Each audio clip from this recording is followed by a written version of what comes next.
Anissa Coy here with Firehouse Education, and this week I am coming to you live. Well, when you see this it won't be live, but right now it's live when we're filming, from the beautiful state of Montana. And this week I have somebody special with me. I have Greg Jackson, who is from Sandpoint, Idaho, and Insight Restoration, correct? Is who you're with?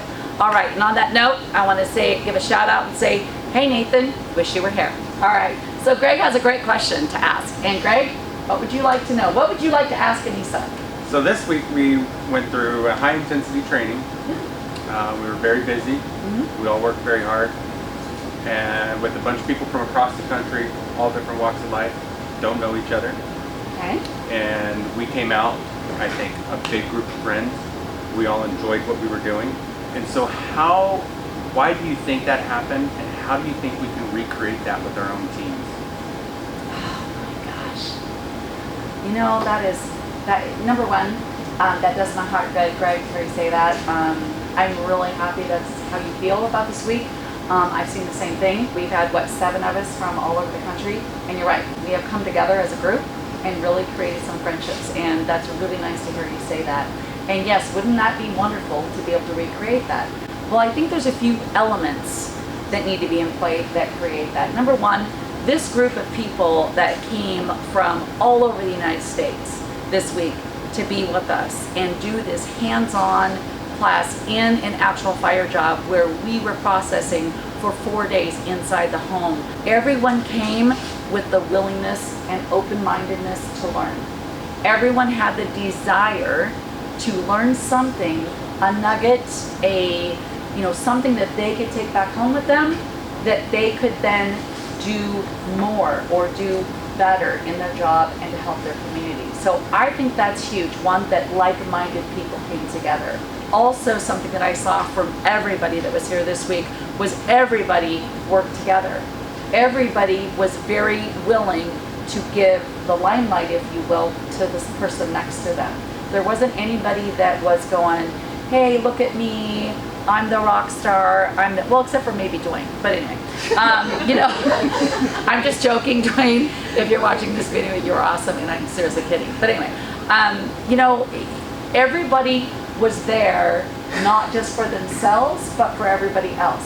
So, that being said, how do you replicate that? What you look for when you're hiring is really going to dictate the kind of mindset that you're going to get in your group. And the mindset that you want when you're hiring somebody and creating that company culture is that open-mindedness, the ability, the willingness, the want to serve not only their community but others right around them, those who are proud but not egotistical.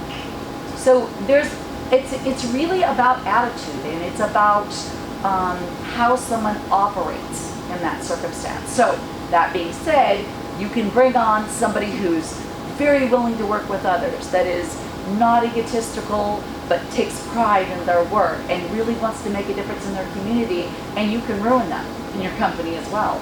So what you have to think about is, if that's the kind of person that I want to bring in, so I can have this kind of a group of 7 complete strangers that come together and wind up building a relationship and a bond, if you will, then you have to be the kind of company and have the kind of company culture that will attract that.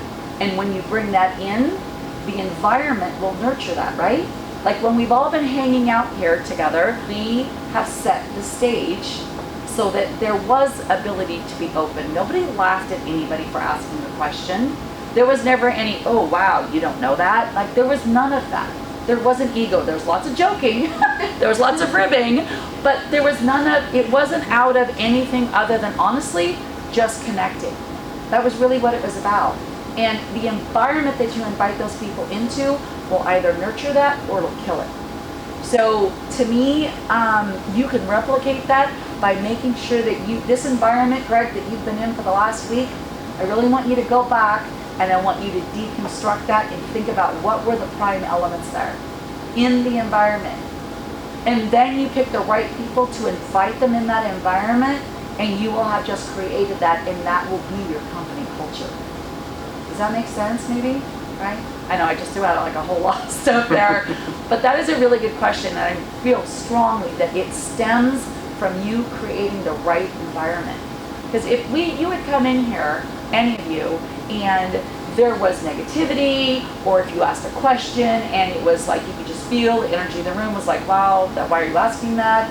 You would not have been having that experience. We wouldn't have all connected and come together like we did. So I think it's really the key thing and how to replicate it is by making sure that your environment's right in that. Okay, awesome. Thank you so much for being on video with me, and I hope you guys enjoyed this. This was sort of the closest thing to a spoof Ask Anissa that you're ever going to see, but this was a really serious topic, and I really hope that Scott and Dwayne walking in the background did not distract you from the very important question that Greg asked me. So I really hope that helped you. I hope that helped you, maybe, just a little? Yeah. All right. Well, on that note, it's so fun not to be on the camera by myself. And it's even more fun when I have all my backup dancers going through the background.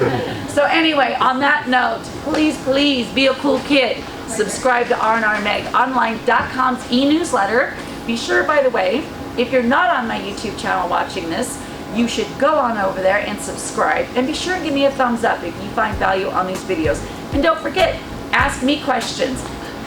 Send your question to Anissa@firehouseeducation.com, and I just might feature you on next week's Ask Anissa video call.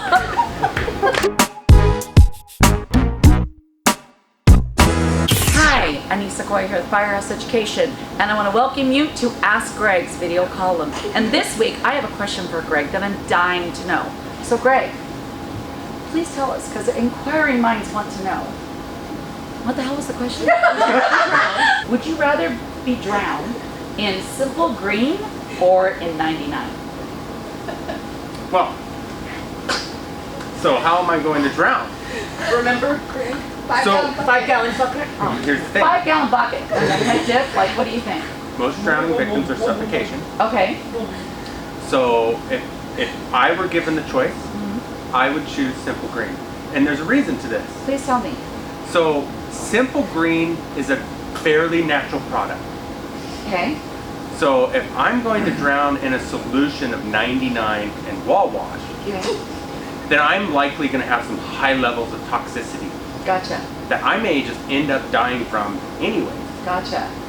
Now, I would be happy under dire circumstances to let Emily stand on my head in a 5-gallon bucket of Simple Green, because I'm confident that somebody around me is going to have CPR training and they're going to bring me up back to life, and I'm just going to have a bad taste in my mouth. So you'd rather die by drowning with the chance of being resurrected versus not?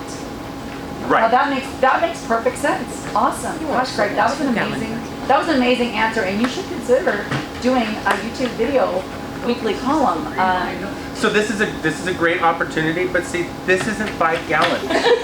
It's all Jeremy's got. Here, let me see. We'll make it work. Yes.